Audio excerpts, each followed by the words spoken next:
Welcome back. President Trump says his trade war with China could wrap up in less than a month, claiming active talks are underway.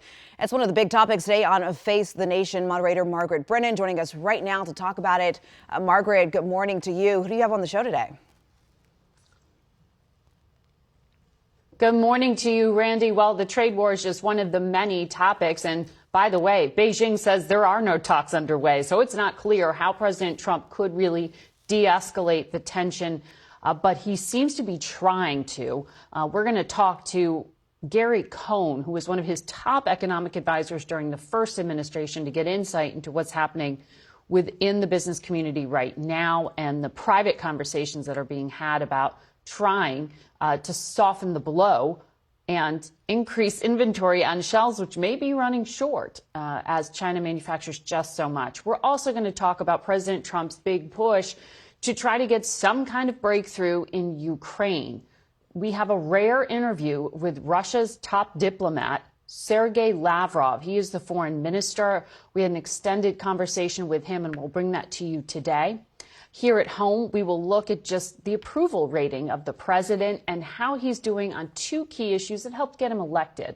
One is the economy, and the other is immigration. We have CBS News Executive Director of Elections and Surveys, Anthony Salvanto. He'll be with us, giving us that breakdown, and we'll talk to one of the top officials in the Trump administration when it comes to handling immigration, and that is Tom Homan, the so-called border czar.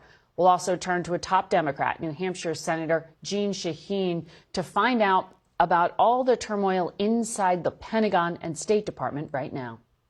All right, Margaret, I want to go back to the economy, something that many Americans are worried about right now. How much pressure is on the White House to show progress with these tariffs?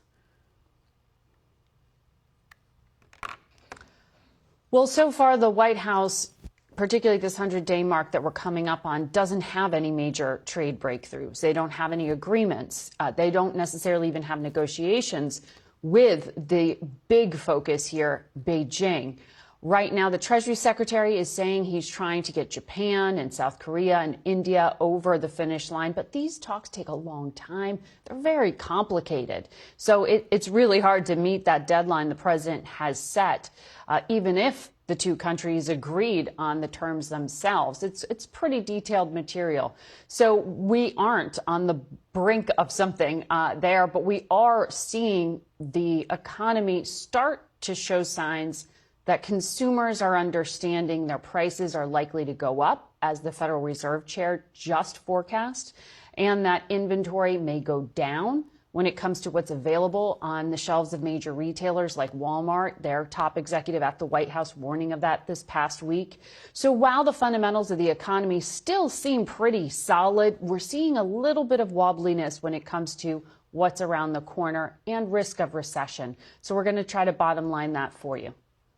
All right, and Margaret, I want to talk to you about immigration. What would you say is the biggest challenge facing border security efforts right now? Well, on paper, the Trump administration can really tout some wins here when it comes to the volume of crossings. They are now at a 25-year low. That's a downturn that actually began all the way back in March of 2024, and there was a policy shift in the last administration. But that message being sent not to cross and new measures at the border are something the Trump administration is very proud of. I'm sure Director Homan will talk to us about that. But now the shift towards internal enforcement is getting a lot of scrutiny. You have heard day to day some of these deportations that are happening, including some questionable cases. Just overnight, we heard about American children, American-born children, who were deported to Honduras without a day in court. And that's an area we want to focus in on, that question of due process, that question of whether this policy, as hard-nosed as it is, as advertised, whether it actually does follow the letter of the law and whether Americans are comfortable with it. That's a conversation we're going to have with Mr. Homan today. All right, jam-packed show for us today. Margaret, thank you for your time this morning. And a reminder for you at home, Face the Nation airs right here at 10:30.